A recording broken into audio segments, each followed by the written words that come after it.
Mandizibulisele namkelekile kwisiqendu sesibini sika DayOne, i-podcast elungiselelwe abantu baseKapa ukusinceda siqonde ngakumbi kwaye isikhombise iindlela zokuhamba kwamanzi kwisixeko sethu. Igama lam nguBusisiwe Mtabane kwaye ndingumbhexeshi wale nkqubo.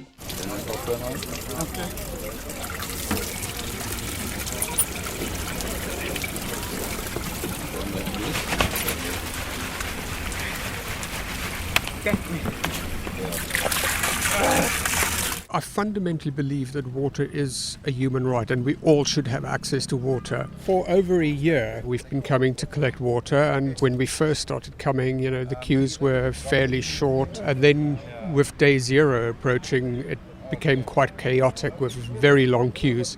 But since the postponement of day zero, the queues have been shorter again. So we hope that people are not reverting back to old habits and using more water. We came the night before the 50-litre restriction and it was crazy. It went out the gates over here. So it is much nicer that the queues have dwindled a bit, but it's also nice to see that people are still collecting and not just depleting our tap water. And I also like the taste of the spring water more than I do of the tap water. The tap water is a bit grainy and a bit weird, so I prefer the actual spring water. It's nicer, I think. To me, it tastes like a still water that I buy from the shop, so it's not that much different from there, because Cape Town, as you know, has got a very nice water. But since I come from Eastern Cape in Grahamstown, our water it's nothing compared to the water of here. If you have the money to buy it, then you can buy it, and then if you don't, or you want to come and collect this water, it's up to you. Since we're having serious problem with the water, so my husband decided that we come here to get fresh, clean water to drink. 4 years back, they've been talking about the spring, but never thought of coming here. There was no need. Now there's a need. Last week I was here with my 3 daughters. I think it's something that they'll remember for as long as they live. Apart from all the complaints or the negativity surrounding the situation, I think some good has also come out of it. We have realized what the value of water is, and I think it has changed the way we work with water for a very long time to come. Njengoko sesivile ngokucacileyo, umthombo waseNewlands ubalulekile kwimithombo yamanzi kwisixeko saseKapa. Umthombo yindawo apho amanzi aqokelana nakhona phakathi kwamatye entabeni.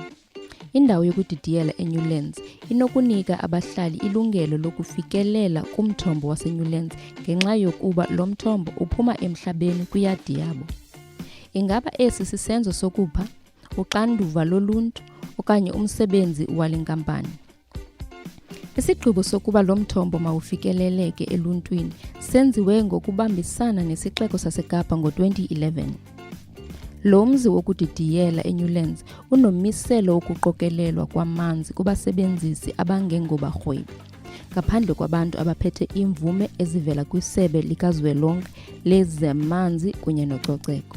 Indawo ezithengisa utywala sele zisabele kwinkathazo yokunqongophala kwamanzi ngezivakalisi ezifana nokuthi gcina amanzi usele ibhiya, ngaphandle kokugxininisa 505 zeelitha zamanzi ezifunekayo ukuvelisa ilitha nganye yebhiya. Njengokuba iday zero ibuyiselwe umva ngonyaka kunokuqikelelo lwangaphambili, abantu abaninzi bayazibuza ukuba le ngxaki yokunqongophala kwamanzi ingabe inakuthini na malunga nezorhwebo labucala. Ngubani olawula amanzi? Kwaye oku kuchaphazela njani amalungelo ethu ukufikelela kumanzi?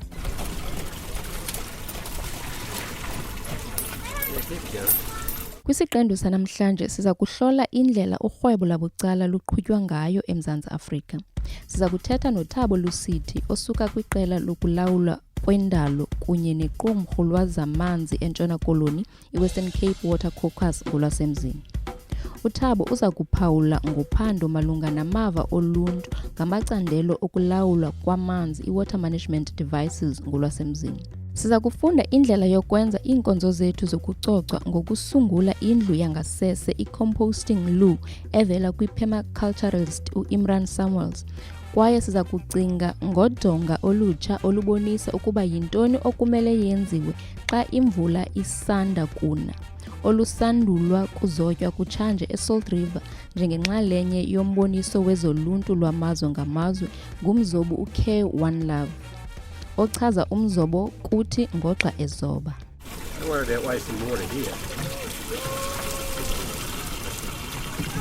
Ngoko ngubani ophethe okanye olawula amanzi? Umthetho wamanzi woMzantsi Afrika ka-1998 uvuma ukuba amanzi njengomthombo onqongopheleyo kufuneka asetyenziswe ngobunono yaye amanzi ngawesizwe sonke ukuze kuzuze bonke abantu.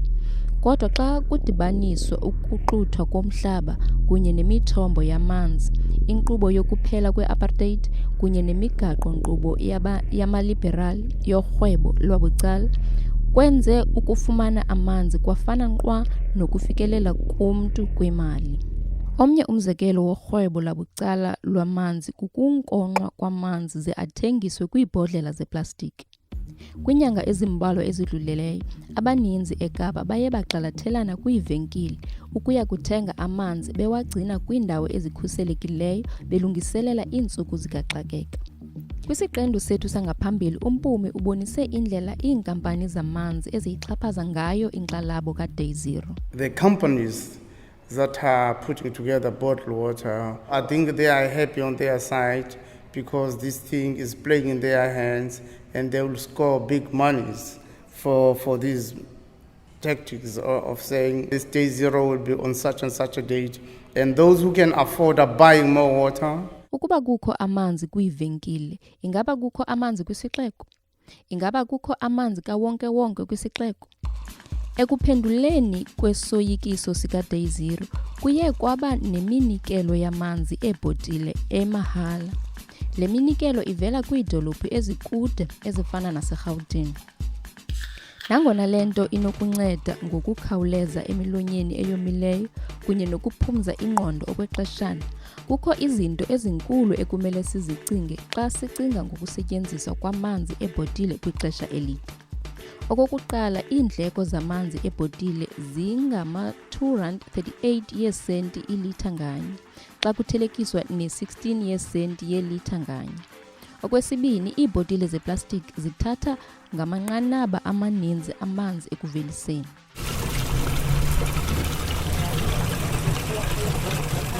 Omnye umzekelo worhwebo labucala lwamanzi yi-outsourcing yeenkonzo zendawo zamanzi kwiinkampani ezizimeleyo ngokusebenzisa iimitha zamanzi ezihlawulwayo kunye neendlela zokulawula amanzi. Iiprojekthi zokuqhubela phambili zamanzi ezihlawulwa kuqala ziqale eGauteng ngo-2001. Ukususela ngoko, uluntu kunye nemibutho yasekuhlaleni eMzantsi Afrika sele ithetha ngokungabi nabulungisa kwezi zixhobo eziphula ngokukhulu ukufikelela kwabo kumanzi. Ezi zixhobo azizange zenzelwe iqela labathatha entweni, nto leyo ethumayela umyalezo wokuba ukuba unako ukuhlawula amanzi, unokusebenzisa amanzi amaninzi kangangoko uthanda. Ngo-2007, isixeko saseKapa saqulunqa izixhobo zokulawulwa kwamanzi kwimimandla esokolayo. Emva koku siza kuva kuThabo Lusithi, ilungu lequmrhu lokulawulwa kwendalo.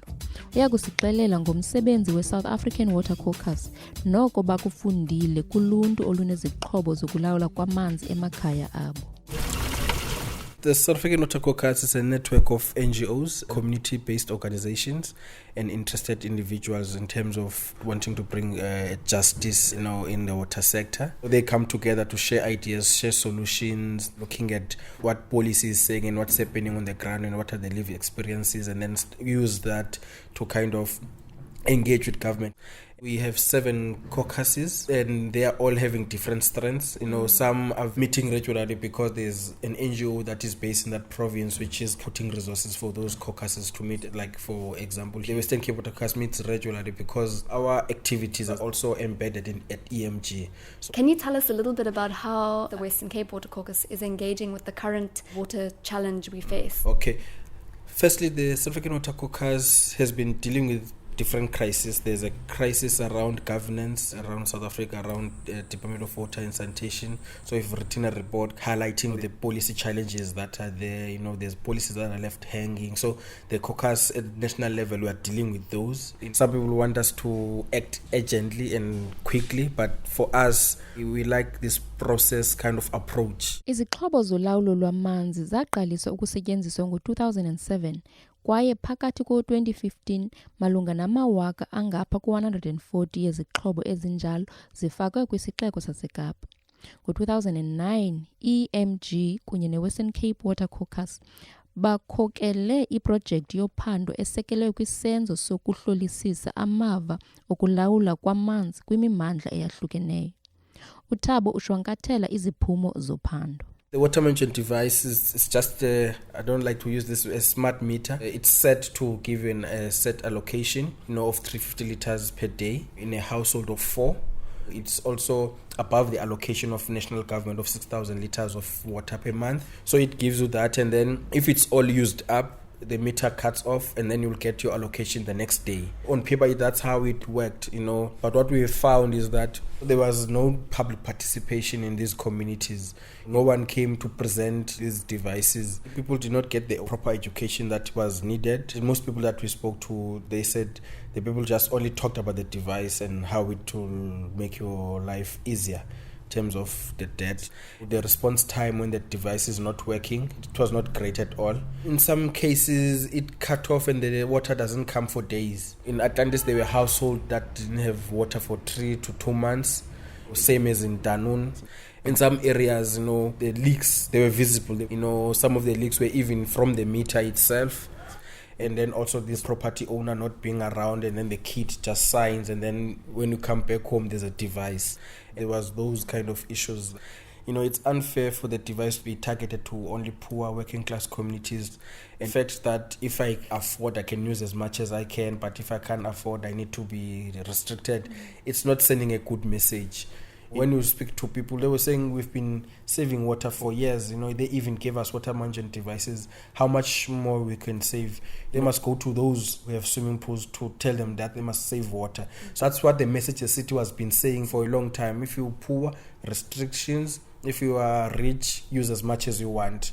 And people are feeling that they have been treated unfairly. As we know, the cutoff and the day zero, people have been queuing for water for a long time. So this is not new for them.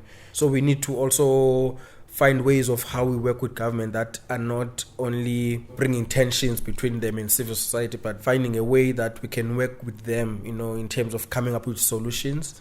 We are also understanding that they are also in a panic mode, some of them, because some of them, this is the first time dealing with this kind of a crisis. So I think for us, it's about building this relationship between government and communities. The time now for government to see us as consumers, it should be ending. It's time now they see partners. That's how it's finished. It's finished.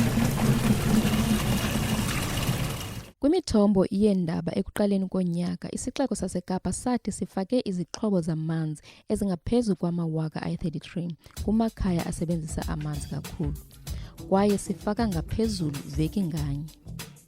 Nangona isixeko sethu siye saqala ukuxhomekeka kwiinkqubo zamalungiselelo zamanzi azinzileyo ezinzima kubemi ukuba babe nolawulo kunye nobunikazi, kukho abantu abathile bacinga ezinye iindlela. Ngoku siqwalasela enye enxulumene nokucoceka. Ithini imeko yokuhlambulula indawo? Kwimizi engaphaya kwezigidi yesixeko saseKapa, imizi engaphezu kwesigidi esinye ikwazi ukufikelela kwizindlu zangasese ezigungxulayo. Kanti imizi engamawaka angaphaya kwi-61 kufuneka isebenzise ezinye iinkonzo zokuncedisa ucoceko njengemigodla yomgodi kunye nendlu yangasese yamabhakethi. Kanti imizi engamawaka ali-10 ayinako ukufikeleleka kwiinkonzo zothutho. Kwabo abanendawo zokucoca, indlu yangasese ingasebenzisa phakathi kwe-13 ukuya kwi-6 yeelitha zamanzi kugungxulo ngalunye. Ngaba ikhona indlela esinokwenza ngayo ucoceko oluninzi kunye nokusebenzisa kancinci kwamanzi?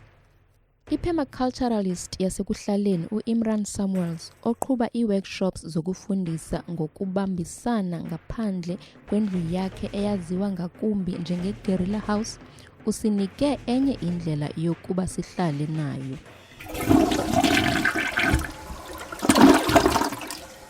We are wasting a lot of water with our sewage system. In the human manure handbook, which is the Bible of human manure, they say that for every kilogram of feces that you flush down the toilet, it takes about 1,000 liters just to process it, to get it to the treatment system, and then from there to wherever it needs to go, which is usually the ocean or other water bodies. Can you tell us a little bit about just the basics of how a composting toilet works? With composting toilets, there's two parts to the system. There's your collection system, and then there's your processing system. So your collection system is just any kind of receptacle that you can collect your deposits in. There's quite a few different types of it, and for true sustainability, it always has to be context specific. So there's no like one size fits all or silver bullet when it comes to any of this stuff. But yeah, so you've got your collection system, and then you've got your processing systems. Someone needs to make sure that everyone's buckets have been emptied properly onto this compost heap, and that the correct cover material's been used, and the balance of carbon and nitrogen is being maintained. So the nitrogen comes from your urine and your feces, and then any other organic matter which you may add to the system, kitchen waste, food scraps, stuff like that. Yeah. So the carbon is sourced in the form of either sawdust or straw, or even compost material or mulch, which is just organic matter, newspapers, cardboard, shredded up, any of those things. And the types of processing systems you get are compost heaps, something's called thermophilic composting. So when you make a proper compost heap with the correct carbon and nitrogen balance, the microorganisms do their magic, and the pile can reach up to about 70 degrees, sometimes even higher. In a backyard setup, you'll on average get about 30, 40, 50 degrees. But at 50 degrees, maintained for about 24 hours, you eliminate all pathogens. That's your worms, that's your viruses, that's your bacteria, all your harmful guys in those categories. We don't necessarily have to spend anything. You could source second-hand buckets, you could repurpose old bottles, old containers, even just using plastic bags, dust bags, as your collection system. In terms of the processing system, organic matter is quite abundant everywhere, but I do know in the more impoverished spaces it is less common. If you've got some space in your urban space, say it's an apartment complex, and where they usually store the wheelie bins, those same wheelie bins can be used as processing systems. So I think for about a cube, it takes one family of 6 people, can take a year longer to fill. So you need quite a little space to process quite a lot of material. Besides the fact of the amount of water that we're wasting, there's also the amount of nutrients that we're losing, in which we as humans produce every single day. Like I mentioned earlier, an average human produces about 450 kilograms of perfectly recoverable agri-nutrients every single year. We're losing our fertile land for growing food. We're not getting any more, and our population is increasing, while at the same time our topsoil is decreasing every single year. And this is one way that we can reclaim and rebuild our topsoil, but at the same time saving water. A win-win in that sense.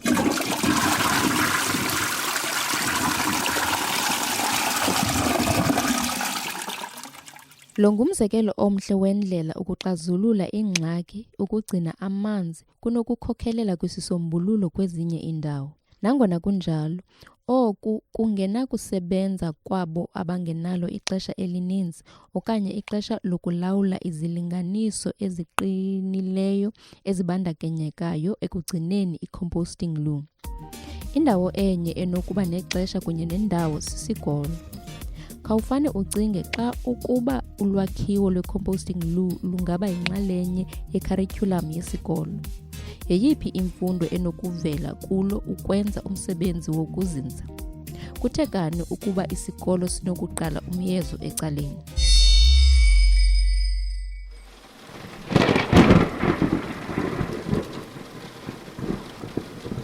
Ngoko ke kwanetha imvula ngoFebruwari 13 kwaye kwakhona nge-23.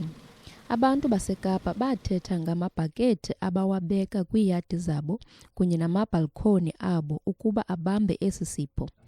Amatangi okugcina amanzi emvula abona ubomi. Mhlawumbi iindudumo zasithumelela umyalezo. Inoba yintoni na? Uphawu lethemba? Uvavanyo lokubona ukuba sikulungele ukwenza uncedo lwamanzi xa lufumaneka? Ukwakha ngesihloko sabucala kunye noluntu, siya ngoku kumzobi uDayOne Love oxakekileyo kwindawo yoluntu ngumyalezo malunga nokuba wenzeni xa kude kwanetha. I paint murals on walls, sometimes in public spaces, sometimes in private spaces, sometimes for schools, restaurants, businesses, and sometimes just for myself. I am this week painting as part of the International Public Art Festival, which is happening around Salt River. I have a wall here which is on a private residency in a little cul-de-sac next to a field. The central theme of this painting is a child. The child is quite a large scale. It's right the sort of height of the building. So it's like the idea of a giant child. Children are normally seen as not as important as citizens in terms of decision making and development. So this is seeing the child as very important in development, and that children have a lot to contribute, even in terms of science and thinking and creativity. So this is a painting of a child that's kind of playing with an umbrella and has turned the umbrella upside down. So instead of guarding from the rain, it's actually acting as a water catchment for the rain. And the umbrella is also like a cityscape. Along the edges of the umbrella we see buildings and Table Mountain and some houses and things. So it's like the city is the catchment. There's also references to other nature elements, a tortoise, a chameleon, a sugar bird, and some fynbos, other elements that are part of our city. When we see that there's fynbos, so we see an amazing bird, we see a chameleon, then we know that the ecosystem is healthy. So my hope is that if we keep painting these elements into our city space, then our cities will become more interconnected, integrated with nature, and more healthy ecosystems. And then the other aspect is remembering the ancient connection that we have with the Khoisan people of this land. So the Khoisan people originally were guardians of the waterways, the sacred waters that came from the mountain. So it's just remembering that there are these springs that our development is covered over, and maybe as we develop and change our water systems, we need to take into account those ancient waterways and bring them back up. I enjoy giving a voice to conversations or research that might just be filed away or online or in a journal but not really accessible to people. So the art is like a bridge between information and people, and then on that bridge hopefully lots of people have conversations and it sparks other ideas or projects or connections. We've used an eco-friendly wall paint, and we're trying to use less spray cans to achieve the same effects. You can find my mural alongside another very beautiful nature mural of a huge leopard and a waterfall and exciting things by a lovely Finnish artist called Sala. We've been working together in this cul-de-sac in Salt River, so the cul-de-sac's name is Robin's Road. A cool thing earlier, there was a granny walking with her little baby. He was probably under a year, and she spent about an hour in this cul-de-sac just taking him around, pointing out all the animals and the plants and the shapes, and she was teaching him words and he was looking at the paintings. I haven't really thought about art in a public space is also a way for babies to learn about the animals or plants, learn words. It's quite cool. Sisathetha ngomzobo, safumana omnye umzobi osemncinci kumgca wokuqokelela amanzi kumthombo waseNewlands. I just helped to paint the tuck shop. This artist came and he drew some shapes with black paint, and then we just had to color it inside. Was there a message? Not with that one, but at the back of the school there's one.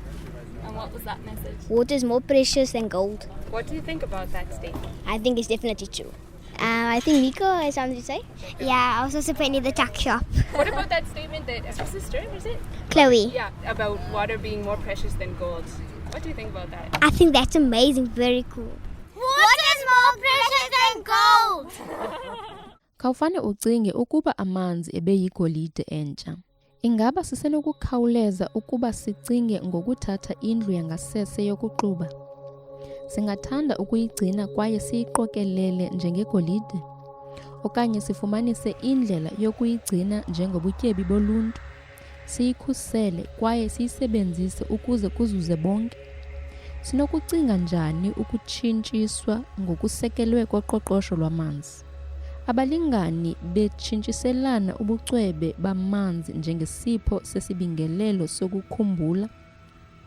Abadala beshenxisa amazinyo abo ngamazinyo amanzi. Abadlali abaphumeleleyo befumana imali zamanzi kunye netrofi. Vumela ingqondo yakho iboniswe. Ukusinceda siqonde ngakumbi ngorhwebo lwabucala, siyabuza, ngaba kukho naziphi na indlela zorhwebo lwabucala ezinokuxhamla uluntu?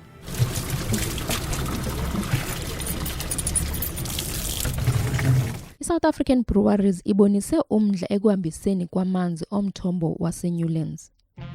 Ngaba kunokwenzeka ukuba oku kungenza amanzi omthombo afikeleleke kubantu abangakwazi ukuya kulo mthombo? Kwaye kuya kuthinteka njani inkqutho ezinxumelene namanzi kwiintlobo zamaqabane njengabalimi bengqolowa? Sixelele ucinga ntoni ngalo mba. Ukufumana ulwazi olungakumbi, ukuthumela iimpendulo, iziphakamiso okanye imibuzo, yiya ku www.dayonewater.wordpress.com.